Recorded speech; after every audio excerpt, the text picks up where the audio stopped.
Today we're going to talk about composting. What is compost? Well, compost happens naturally as organic matter decomposes. It's sometimes referred to as black gold because it contains many nutrients for plant growth. The dirt is great for gardens or for improving soil structure. Composting is the active intervention and expediting of this process. By doing this, we can ensure that we have a regular supply of nutrient-dense earth. Why do we want to compost? The primary reason is the environmental benefits. When you compost, less of your waste ends up in a landfill. Compost can suppress some soil-borne diseases, increasing the population of microbes and cause them to outcompete pathogens. Compost is a great substitute for topsoil or fertilizer supplement when gardening. It can also be really fun and educational for the whole family. It's cost-effective, and you're more in control of knowing what exactly is going into your soil. Different plants require different nutrients, and you can craft your compost ingredients accordingly.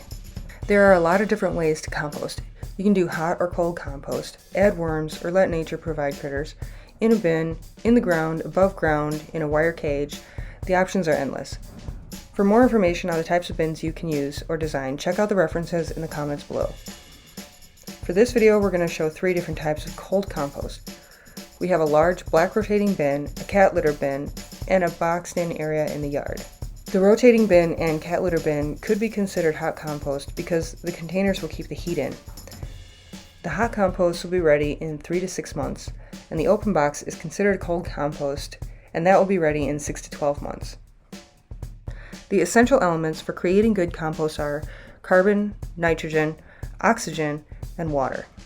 No matter what your bin looks like, you want to make sure that it's well ventilated. You can see this with the boxed area that's exposed to the air. The black bin has holes along the side and near the cover. And when we use the cat litter bin for compost, what we want to do is drill some holes in one end of the bin. You want to make sure that your compost remains damp to the touch. You can achieve this easily by adding some water to your bin. Be mindful not to overwater your compost. Now for the fun part, the carbon and nitrogen.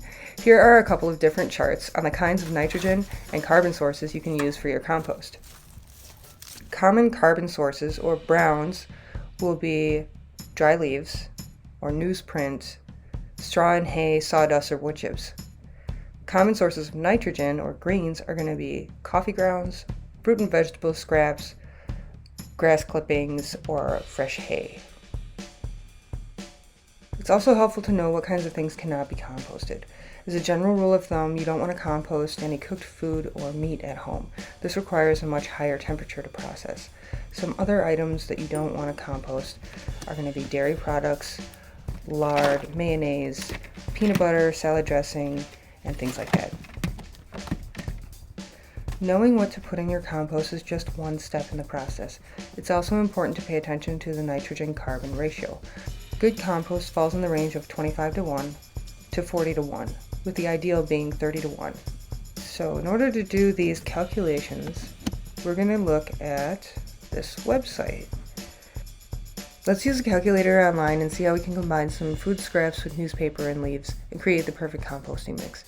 So check the link below and you can pull up the calculator. It looks just like this. As you can see in the screenshot here, for every 1 part of food waste, you would need 4 parts of newsprint, 4 parts of dry leaves to create a ratio of 27 to 1.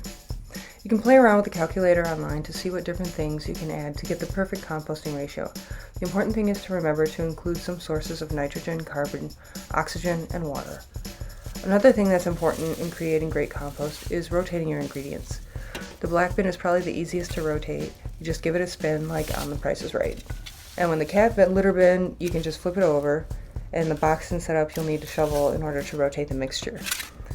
Compost should be rotated every 3 to 4 days or twice a week.